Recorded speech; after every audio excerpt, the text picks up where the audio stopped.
Good morning, কেমন আছেন সবাই? দণ্ডপাট লাইফস্টাইলের একটি নতুন ব্লগে আপনাদের সবাইকে স্বাগত। তো আজ বৃহস্পতিবার, তো আর মা ছেলের সংসার স্টার্ট। তো কাল তো ব্লগ দিতে পারিনি, কাল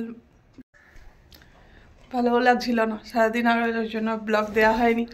তো আবার আস্তে আস্তে চেষ্টা করছি কন্টিনিউ ব্লগ দেওয়ার, মানে কন্টিনিউ জীবনে ফিরে আসার। কারণ এরকম করে তো নিজেকে তো আবার নিজের কাজকর্ম আবার ঠিকঠাক করে চলতে হবে। আবার চলো কাজে লেগে পড়ি। আর আজকে হালকা হালকা রোদ্দুর তো দেখা দিচ্ছে, তো আগে জামা কাপড়গুলো ছাদে মিলে আসি। কাচাকুচিও হয়েছে আজকে, সকাল সকাল সব কাচাকুচি হয়ে গেছে। ছেলেটার তো আজ স্কুল নেই, ওর এক্সাম কালকে শেষ হয়ে গেছে। তো চলো কাজগুলো করি।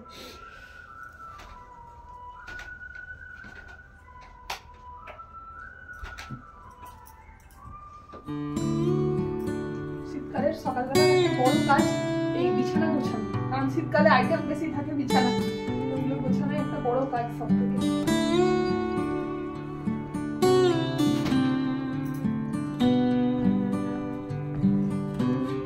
কতদিন তো রোদ্দুর নেই, বিছানা বিছানা সব ভিজে অন্ধকার হয়ে আছে।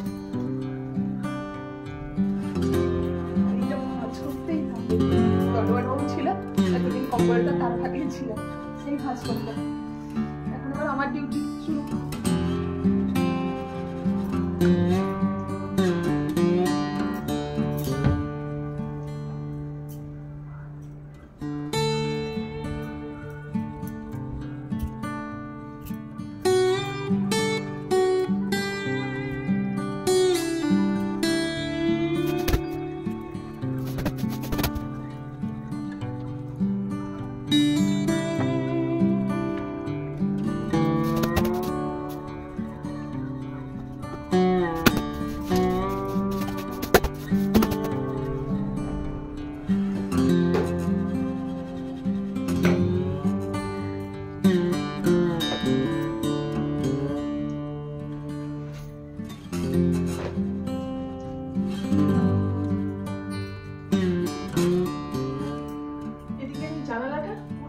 লক করে রাখতে হয়, জানালাটা খোলা যায় না শীতকালে।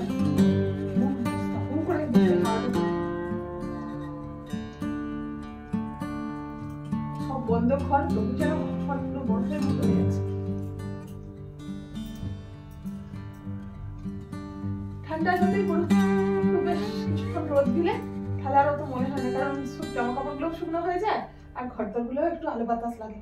কিন্তু রোদ দূর হয় না, এটাই সমস্যা, বড় সমস্যা এটাই।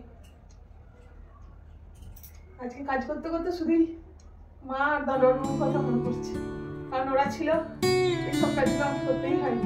মা পুরো দাদার বাবু কম্বল টম্বল রেডি গুছিয়ে দিত, মা অনেক কাজগুলো সব করে দিত। সকালবেলা রান্না, এতক্ষণে সকালবেলা রান্না টিফিন সব মায়ের আনাজটা কাটা হয়ে যেত। আজকে এখন কিছু হয়নি, সকালের টিফিনও হয়নি।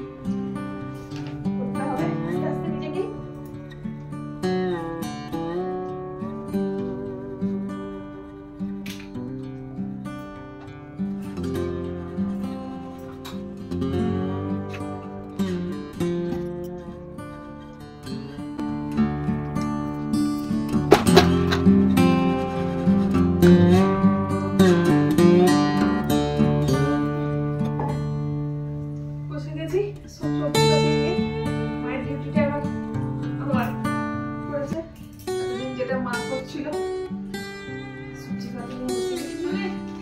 বাড়িতে কেউ কেউ থাকলে না বয়স্ক, মানে ভালো লাগে, বেশ মানে বলে দেবে এটা কি রান্না হবে, ওটা কি রান্না হবে, ভালো লাগে। তাহলে নিজের মাথা থেকে বার করতে করতেই অনেক টাইম লেগে যায়। তো করলাগুলো ছিল, করলাগুলো বার করে দিলাম। করলাগুলো আজকে তো ভেজ, বৃহস্পতিবার, তো ভাবলাম একটু করলা ভাজা দিয়ে সব ভাজা ভুজিয়ে করবো, আর তরকারি করবো না, কারণ সেটা অতদিন আমি তরকারি পছন্দও করে না। সব ভাজা ভুজি আছে, সবজি ডাল করবো একটু, আর করলা ভাজা, বেগুন ভাজা, আলু ভাজা, পোস্ত দিয়ে এই সবজি আজকে হয়ে যাবে। আর একটু সবজি ডাল করবো আজকে টিফিনের জন্য। আগে কেটে নিই টিফিনের সবজি, আলু ভাজা বেগুন ভাজা করে টিফিনটা করে নিই। চলো কাটাকুটি সারি।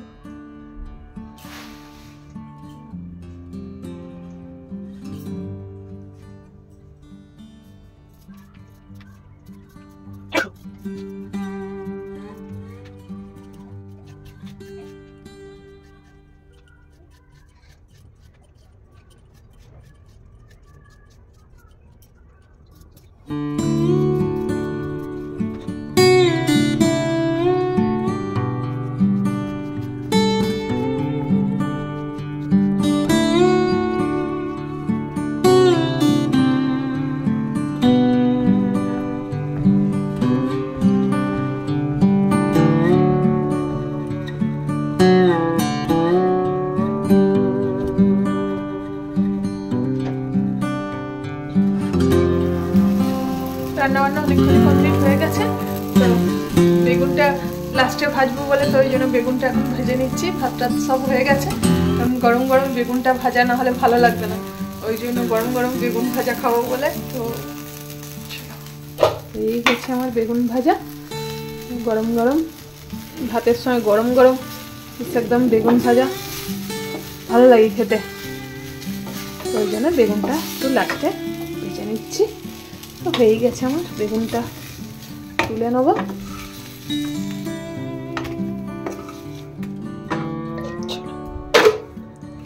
আজকের মেনুতে আছে এই যে পোস্ত দিয়ে আলু ভাজা, বেগুন ভাজা, করলা ভাজা আর সবজি ডাল। চলো খাওয়া দাওয়াটা কমপ্লিট করে নিই। করেছি আজকে মামা ছেলে দুজনে, এতদিন তো এখানটা ভরপুর সবাই মিলে খাওয়া, হাসি মজা হতো, আজ থেকে দুজন। কি আর করবো, চলো খাওয়া দাওয়াটা সেরে নিই।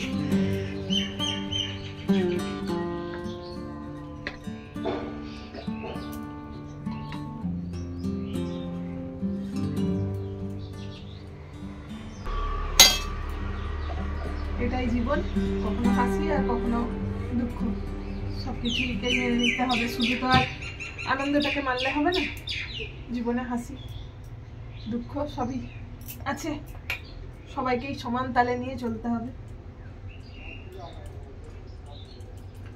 ওদিকে দণ্ডবাট বাবুও রায়পুরে নেমে পড়েছে, নেমে খাওয়া দাওয়া করে নিয়েছে। খাওয়া দাওয়াটা করি।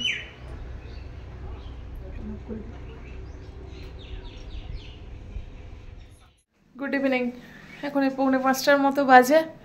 তো অনেকদিন পর আবার দায়িত্ব স্টার্ট, ছেলেকে টিউশন নিয়ে যাব। তো দণ্ডবাট বাবু আসা থেকে তো আমাকে যেতেই হয়নি, দণ্ডবাট বাবুই নিয়ে যেত।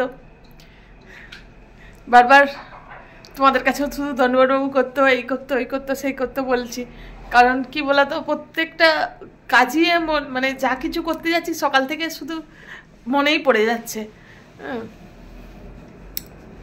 চলো ছেলেও রেডি হয়ে গেছে, নিয়ে যাই। বাইরে তো যা ঠান্ডা, এতদিন তো আমাকে সব ভাবতেই হয়নি। চলো যাই। চলে এসেছি টিউশন থেকে, প্রচুর ঠান্ডা বাইরে, কাঁপতে কাঁপতে পুরো এসেছি, পুরো হাত পা পুরো বরফ হয়ে গেছে। দণ্ডবাটবাবু ছিল তো বুঝতেই পারছিলাম না যে বাইরের ঠান্ডাটা কীরকম, আনা যাওয়া, নিয়ে আসা নিয়ে যাওয়া আমাকে তো করতেই হয়নি। তাই এবার বুঝতে পারছি যে কীরকম অবস্থা, ঘরে থাকাই মুশকিল হয়ে গেছে এত ঠান্ডা, আর বাইরে তো একদম পা রাখাই যাচ্ছে না। চলো করবো, চলে এসেছি, এবার একটু বসি, ড্রেস ফ্রেস চেঞ্জ করি।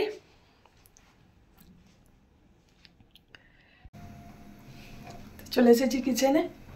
তো একটু আলুর তরকারি করেই রেখেছিলাম দুপুরবেলা আজকে, কারণ টিউশন যে ছিল বলে করেই রেখেছিলাম, কারণ এসে রাত্রিবেলা আর ভালো লাগবে না, আর একটু তরকারি করে রেখে যাই। তো আলুর তরকারি করে রেখেছিলাম। আর হচ্ছে তোমার দণ্ডবাট বাবু থাকায় সেই লাচ্ছা পরোটার প্যাকেট কিনে দিয়ে গিয়েছিল, এই যে। তো একদিন ছেলেকে স্কুলে দুটো করে বানিয়ে দিয়েছিলাম, তো এখনও প্যাকেটে হচ্ছে 5টা করে থাকে প্যাকেটে, তো এখনও 3টে আছে। তো বলে আজকে তাহলে ওইগুলোই ভেজে ফেলি। আর দেখো ঠান্ডাতে মুখ ফুক আমার কি হয়ে গেছে, পুরো লাল লাল হয়ে যাচ্ছে পুরো, এত ঠান্ডার জন্য।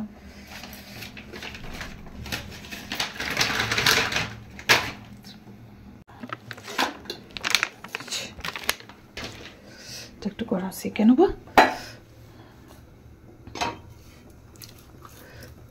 কদিন হয়ে গেল এটা কেনা আছে, তো বলি আজকে তাহলে করে ফেলি। দণ্ডবাট বাবুও বলছে এটা তাড়াতাড়ি করে ফেলবে, প্যাকেটটা কাটা আছে, তো ওই জন্য ভালোই তাহলে আজকেই করে নিই।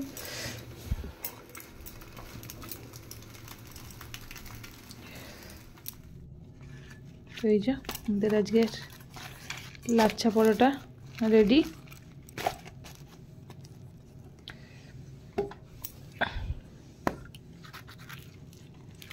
বেশ নরমও হয়েছে। আর এখানে তরকারি। তো চলো ডিনারটা সেরে নিই। তো ডিনার কমপ্লিট হয়ে গেছে।